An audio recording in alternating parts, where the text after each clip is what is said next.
신이시여, 제가 부름을 받을 때는 아무리 강력한 화염 속에서도 한 생명을 구할 수 있는 힘을 저에게 주소서. 너무 늦기 전에 어린아이를 감싸 안을 수 있게 하시고 공포에 떨고 있는 노인을 구하게 하소서. 가냘픈 외침까지도 들을 수 있게 하시고 업무를 충실히 수행케 하시고 최선을 다할 수 있게 하시어 모든 이웃의 생명과 재산을 보호하고 지키게 하소서. 어느 소방관의 기도. 2020년 우리는 큰 아픔이 있었습니다.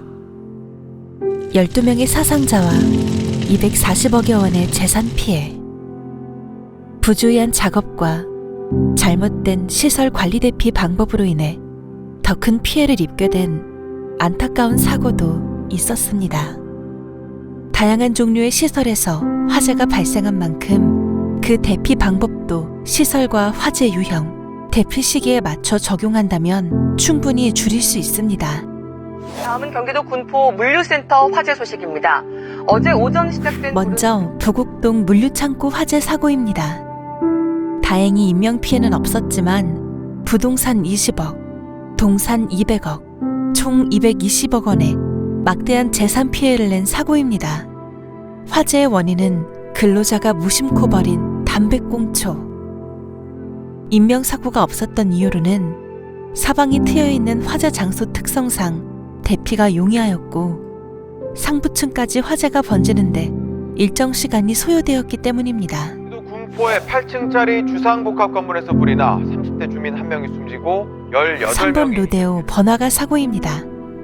이 사고로 해당 건물 고시원에서 거주 중이던 남성이 사망하였습니다. 화재 원인은 불명. 사망자는 미처 대피하지 못한 고시원 안에서 발견되었습니다. 어제 경기도 군포의 한 아파트에서 불이 나 4명이 숨지고 7명이 다쳤습니다. 마지막으로 가장 많은 인명피해가 발생하였던 군포 아파트 화재 사고입니다. 아파트 주민 7명이 부상을 입고 4명이 사망하였습니다. 원인은 인테리어 공사를 하던 세대에서 전기 전열기에 우레탄 폼이 가열되면서 폭발하여 화재가 일어났습니다. 지금부터는 화재 대피 요령과 화상 응급처치 등 기타 행동 요령에 대해 말씀드리겠습니다. 먼저 행동 요령입니다.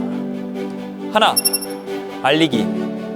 큰 소리로 불이야 라고 외치시고 화재 경보 비상벨을 누릅니다. 주변의 안전이 확인되었다면 119를 눌러 화재의 원인과 주요 사항을 알리도록 합니다. 둘, 초기 진압. 불의 크기와 연기의 양을 보고 진압의 판단을 내리고 소화기나 옥내 소화전을 이용해 진압하면 되겠습니다. 이때 초기 진압과 대피 유도는 동시에 이루어져야 합니다.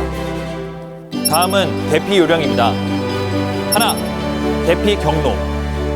화재가 발생하게 되면 건물 밖 지상으로 대피하는 것을 우선으로 하지만 건물 밖으로의 대피가 어려운 경우 옥상으로 대피하시면 됩니다. 대피의 방향은 화재 지역과 반대 방향으로 하고 통로 유도 등에 따라 대피합니다. 둘, 대피 자세. 연기는 위에서부터 아래로 차오르기 때문에 옷이나 수건 등에 물을 묻혀 코와 입을 가리고 낮은 자세로 대피합니다. 주의할 점. 화재가 발생한 곳이나 대피 장소에서 사용하였던 문은 반드시 닫아야 합니다.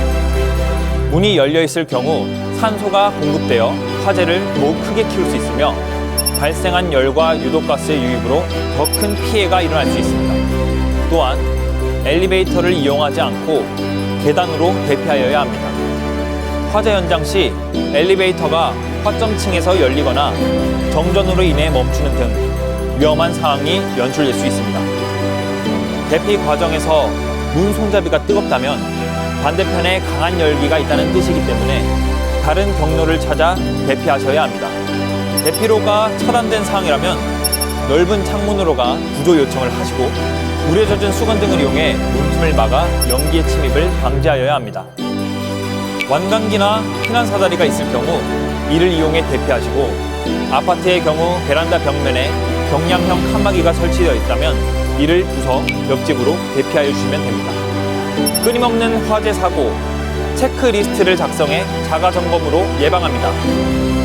외출 시 가스밸브를 잠궜는지, 전열 기구를 사용 후 반드시 플러그를 뽑아놨는지, 전기 콘센트 한 개에 여러 개의 플러그를 꽂아 무리한 사용을 하는 것은 아닌지 스스로 점검하고 체크해 화재 없는 안전한 환경을 만들 수 있습니다. 만약 화상 사고를 입었다면 사고 직후 대처가 중요합니다. 화상에 있어 가장 우선돼야 할 것은 화상 부위를 빨리 식히는 것. 화상을 입은 부위를 흐르는 수돗물에 30분 이상 통증이 가라앉을 때까지 충분히 식혀줍니다. 이때 흐르는 물 대신 얼음이나 얼음팩을 사용할 경우 상처에 자극이 될 수 있기에 사용을 금지합니다. 통증이 가라앉으면 깨끗한 천이나 붕대로 화상 부위를 감싼 후 병원에서 진료를 받으면 됩니다. 또한 뜨거운 물에 젖은 옷은 벗기지 말고 가위로 제거해야 합니다. 화상 부위의 접촉 시간을 줄여 손상이 심해지는 것을 막을 수 있습니다. 27만 시민을 위해, 우리 가족을 위해 군포시가 여러분의 안전을 책임지겠습니다.